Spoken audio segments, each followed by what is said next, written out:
만약 만슈타인 당신이 총사령관이 된다면 다른 원수들이 나보다 당신에게 더 복종할 거라고 생각하는 건가? 라며 모함을 치는 히틀러. 이것은 1944년 1월 타임즈 표지입니다. 만슈타인 원수가 표지 모델입니다. 여기에 써있던 문구 중에 하나, 후퇴는 예술적일지라도 승리는 반대 방향에 있었다.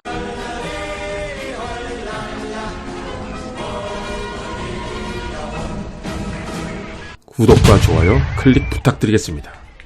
하르키우, 러시아에서 우크라이나로 통하는 관문과도 같은 이 도시.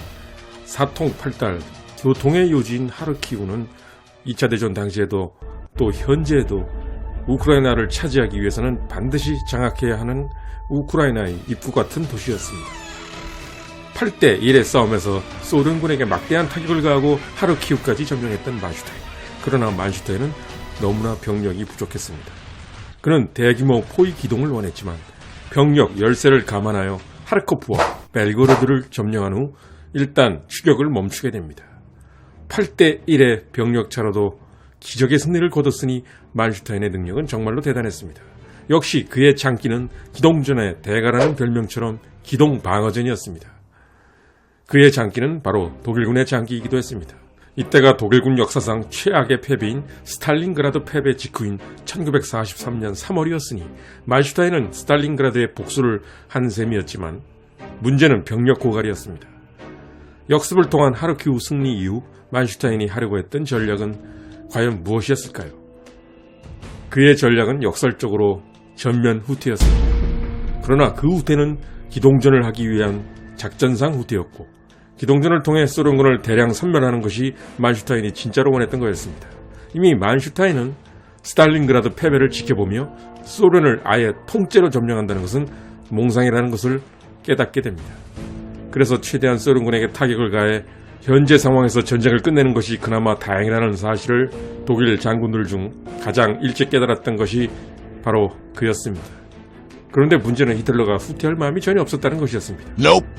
그러나 히틀러는 한 가지 사실, 바로 소련군을 최대한 섬멸해야 한다는 것에 대해서는 만슈타인과 의견을 같이 했고 그래서 탄생한 것이 쿠르스크 공세였습니다. 사실 만슈타인이 원했던 것은 공세가 아니라 먼저 소련군이 쳐들어오길 기다린 후 하르키우 전투에서 보여줬듯이 기동 방어전을 하는 것이었고 그것을 위해서는 후퇴를 통한 공간 확보가 먼저였습니다. 그러나 히틀러는 그냥 땅을 내주고 후퇴를 하는 것을 허락할 정도로 만슈타인의 기동 방어전을 이해하는 인물이 아니었습니다. 따지고 보면 쿠르스크 전투가 일어난 것은 만슈타인의 하르키우 대승의 결과였습니다. 하르키우 전투 당시 병력 부족으로 소련군 추격을 단념하는 바람에 쿠르스크는 소련 차지가 되었고 전선 모양도 이런 맑은 모양새가 되어버렸기 때문입니다. 또한 하르키우 전투 후 히틀러는 자신감을 되찾았지만 반대로 소련군은 스탈린그라드 승리 이후 신나게 독일군을 추격해왔던 그런 공세를 할 의지 자체를 상실했습니다. 그래서 독소전 전체 기간 중 하르키우 전투가 끝난 1943년 3월부터 쿠르스크 전투가 일어나는 7월까지는 독일과 소련 양측이 가장 조용했던 시기가 되게 됩니다. 소련군은 만슈타인이 바라고 있던 공격을 하지 않고 무려 4개월 동안이나 틀어박혀 있었습니다. 이 4개월 동안 독일은 신무기인 티거와 판터를 개발하고 4호 전차 H형, 돌격포, 베르디난트 구축전차 등 강철의 맹수들을 뽑아내며 전력을 강화했고 소련은 공격이 아니라 방어 준비를 하고 있게 됩니다.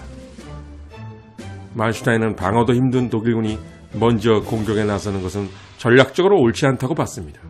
그러나 다시 전쟁 주도권을 쥐어야 한다는 압박감에 히틀러뿐 아니라 다른 장군들 모두가 공세를 주장하자 만슈타인도 만약 공격을 할 거라면 준비가 부족할지라도 빨리 시작하자고 주장합니다. 그러나 히틀러와 발터머, 참모총장 자이칠러 등은 승리를 위해 좀 더 완벽한 준비를 갖추자고 하는 바람에 작전은 계속해서 연기가 됩니다. 한마디로 이 상황은 소련군의 우주방어 강화 속도와 독일군의 전차 전력 증가 속도의 대결이 펼쳐지는 상황이었습니다. 싸울 거라면 소련군 방어가 강화되기 전에 쳐야 되는데 눈앞에서 소련 방어선이 강화되는 걸 지켜만 보는 만슈타인의 심정은 괴로웠습니다. 또한 만슈타인은 역시나 대국을 보는 전략가였습니다. 그는 동부뿐 아니라 서부 전선도 생각했던 것이었습니다. 당시 영미연합군은 2차 대전에 주무대에 있던 군대가 아니었습니다. 1943년 초까지 2차 대전의 중심은 동부전선이었습니다. 아직까지 전투의 주인공은 독일군과 소련군이었습니다. 그런데 만슈타인은 이미 이 당시에 영미연합군이 서부전선에서 주 전선을 만들 가능성을 생각하고 이것이 향후 쿠르스크 전투에 영향을 미치지 않을까 걱정했고, 이 예상은 나중에 그대로 현실이 되게 됩니다. 당시 북아프리카 전선에서는 영국군이 엘 알라메인에서 승리한 이후에도 튀니지에서 지리멸렬하게 사막 전투가 계속되던 상황이었고, 미군은 롬멜에게 카세닌 협곡 전투에서 패전하는 등 아직 독일군의 상대가 되지 않았던 시기였으며, 조지 패트는 등장도 안 했을 때였습니다. 국내에 잘 알려지지 않은 쿠르스크 공세 관련 사실 중 하나가 있는데, 쿠르스크 공세 계획 입안 당시 만슈타인은 기존의 남과 북에서 집게발처럼 소련군을 포위선멸하는 소련이 빤히 예상하는 침공로가 아니라 전혀 예상치 못한 서쪽 정면에서 공격하는 쿠르스크 공세안을 제시했습니다. 그러나 이미 부대 배치까지 완료된 계획을 다시 바꾼다면 공세는 더욱 늦어지게 되는 상황. 마침내 1943년 7월 5일 만슈타인이 의도하지 않았던 쿠르스크 공세는 뒤늦게 시작됩니다. 본 채널에서 이미 쿠르스크 전투 관련해서 초창기 영상에 올린 바가 있었고, 가장 최근에는 사상 최대의 전차전인 프로호로프카 전투의 진실은 이라는 컨텐츠도 있으니 그 영상을 같이 보시면 명확하게 이해가 되실 것입니다. 이 컨텐츠에서는 쿠르스크 공세에 대한 세부 전개 상황보다는 만슈타인에 좀 더 집중하도록 하겠습니다. 북쪽에서는 클루게의 중앙집단군 공세 주력인 발토 모델의 공격, 남쪽에서는 만슈타인의 남부집단군 공세 주력인 헤르만 호트가 서로 협공을 해나갔지만, 쿠르스크 공세 뚜껑이 열리자마자 북부 쪽의 발토 모델은 소련군의 강력한 방어에 엄청난 희생을 내며 진격이 지지부진했고, 남부 집단군의 헤르만 호트는 꽤나 성공적으로 소련군을 격파하며 진격했습니다. 그러나 작전 개시 후 일주일이 지나자 난데없이 히틀러는 작전 중지를 명령합니다. 이틀 전 이탈리아에 영미연합군이 상륙했다고 하고, 만슈타인 원수, 동부전선의 병력을 빼내 이탈리아의 연합군을 막아야 하는 거 아니겠소? 이 순간은 쿠르스크 공세의 결정적인 순간이었습니다. 전략적 결정의 순간이었죠. 여러분이라면 어떤 선택을 하시겠습니까? 지금 와서 말이지만 이태리 시실리 침공은 그다지 의욕적인 공세가 아니었습니다. 프랑스 본토 상륙도 아니고 말입니다. 그런데 문제는 최고사령관인 히틀러가 이때 무척 놀라고 당황했다는 점이었습니다. 만슈타인은 이미 이 모든 것을 예상했었지만 결국 현실이 된 것입니다. 이때 만슈타인은 필사적으로 반발했습니다. 정통! 지금 소련군은 남아있는 예비부대까지 박박 긁어서 우리 남부집단군의 진격을 필사적으로 막고 있습니다. 이제까지의 희생이 너무 아깝습니다. 남아있는 적의 전력은 거의 없습니다. 이 기회에 남부집단군 예비부대를 모두 동원해 끝장을 본다면 이 전쟁에서 완전히 이길 수 있습니다. 그러나 또다시 히틀러는 만슈타인의 의견을 묵살했습니다. 바로 이 부분에서 여러 가지 의견이 나오는데, 여기서 확실히 결론을 내드리면 만슈타인의 이 말은 반은 맞고 반은 틀렸습니다. 인류 역사 최대의 전차전이라는 프로호로프카 전차전에서 만슈타인의 헤르만 호트가 지휘하는 4기갑군이 대승리를 거둔 것은 팩트입니다. 그러나 만슈타인 말대로 이 승리가 곧 전쟁 승리는 아니었습니다.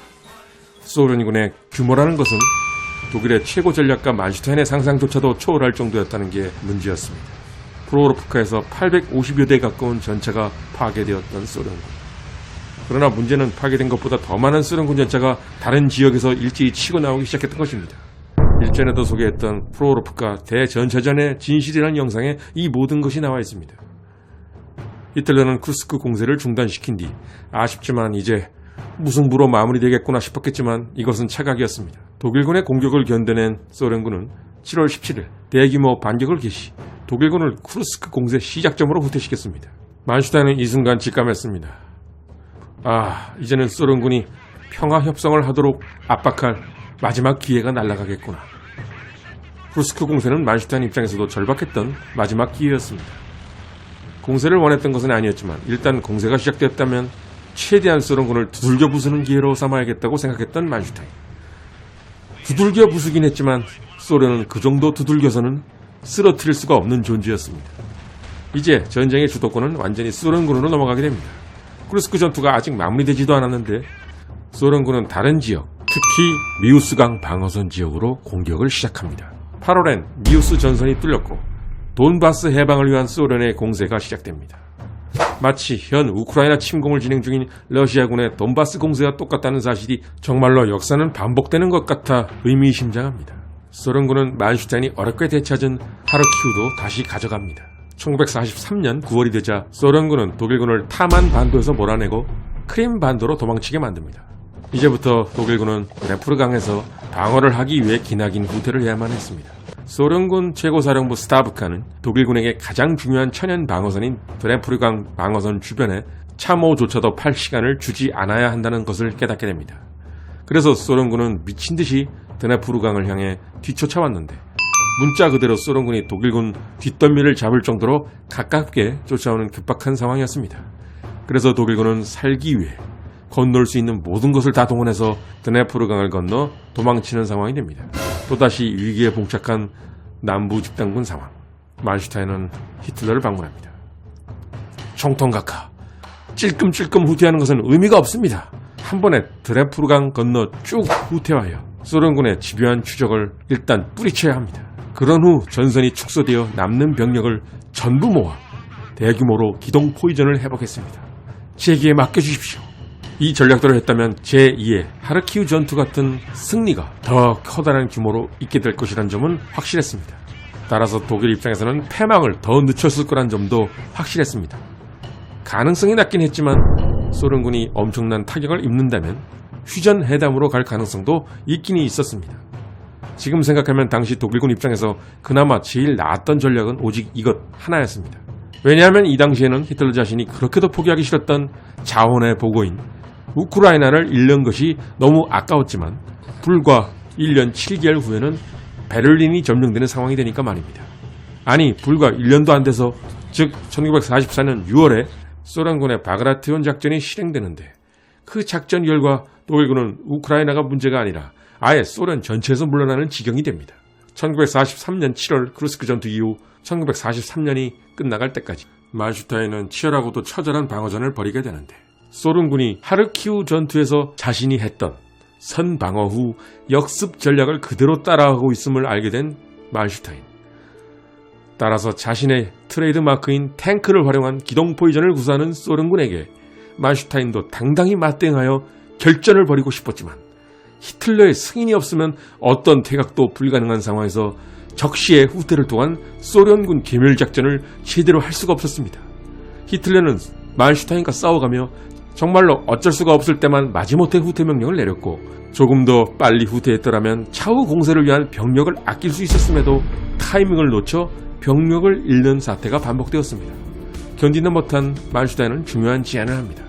그것은 히틀러가 모든 전선의 병력 이동 하나하나까지 다 참견하는 것을 멈추고 최소한 동부전선 하나만이라도 믿을 수 있는 능력 있는 장군에게 이름하는 동부전선 총사령관을 세우자고 제안한 것입니다. 당시 히틀러는 서부건, 동부건 모두 자신이 직접 컨트롤하려고 들었기에 만슈타인은 더 이상 뭘 해볼 수가 없었던 것입니다. 만슈타인은 이 제안을 크루스크 이후에도 1944년 들어와서도 계속 요구합니다. 그리고 만슈타인은 그 총사령관의 적임자가 바로 자신이라는 것을 감추지 않았습니다. 총통각하, 혹시 저를 인정하신다면 제가 최선을 다해 동부전선을 안정시키도록 하겠습니다. 절박한 이 호소에 대한 히틀러의 대답은 그가 자신에 대해 지나친 과신에 빠져 있었다는 사실을 보여줬습니다. 오직 나만이 이 같은 위기를 극복할 수 있는 권한이 있어.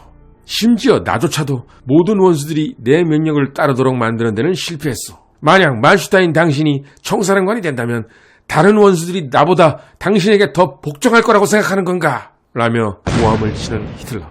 그러자 만슈타인도 이렇게 맞고함을 쳤습니다. 내가 명령을 내리면 그 누구도 거역하지 않을 것이며 지금보단 항상 잘 수행될 것입니다. 이 말을 듣고 무섭게 만슈타인을 노려보는 히틀러. 둘의 사이는 이미 회복 불능이었습니다. 결국 만슈타인은 크루스크 전투 이후 1300km를 조직적이고 체계적으로 후퇴하게 되는데 이것은 결코 쉬운 일이 아니었습니다. 1300km면 부산에서 만주 벌판까지의 거리입니다. 만슈타인은 어떻게 하면 부대들의 조직력을 보호하며 후퇴할 수 있는지 알고 있었습니다. 그는 끝끝내 그가 맡았던 남부집단군을 보존했는데 1943년에서 44년 시점에서 압도적인 전력의 소련군을 상대로 집단군을 보존하며 후퇴를 한 것 자체가 성공이었다고 할 수 있었습니다. 이것은 1944년 1월 타임즈 표지입니다. 만슈타인 원수가 표지 모델입니다. 여기에 써있던 문구 중에 하나, 후퇴는 예술적일지라도 승리는 반대 방향에 있었다. 미국의 시사 주간지인 타임즈도 만슈타인의 이러한 활약을 인정했던 것입니다. 하지만 타임즈가 말했듯이 후퇴만으로는 소련군을 박살낼 수가 없었습니다. 안타깝게도 만슈타인은 자신이 하고 싶었던 기동전을 통해서 소련군을 박살낼 작전은 하지 못했지만 소련군 또한 제2의 스탈린그라드를 만들겠다며 독일 남부집단군의 포위 섬멸을 계속 시도했지만 만슈타인의 해임될 때까지 이것을 해내지는 못했습니다. 결국 만슈타인과 소련군은 비긴 셈이라고 할 수 있었습니다. 만슈타인 시리즈는 3부작으로 마감하려고 했으나 하고 싶은 이야기가 아직 많이 남아있습니다. 만슈타인의 마지막 승리가 지난 만슈타인 2부에서 소개했던 하르키우 전투라고 대개 알려져 있지만 만슈타인은 히틀러 때문에 무엇 하나 마음대로 할 수 없는 와중에서도 이후에 몇 번의 승리를 거두게 됩니다. 기나긴 후퇴전 가운데서 거뒀던 만슈타인의 그 승리가 과연 어떤 것이었는지와 만슈타인의 나머지 이야기들을 다음 4부에서 모조리 다루어야 할 것 같습니다. 여러분 성원에 늘 감사드립니다. 만슈타인 4부 최종회에서 찾아뵙도록 하겠습니다. 감사합니다.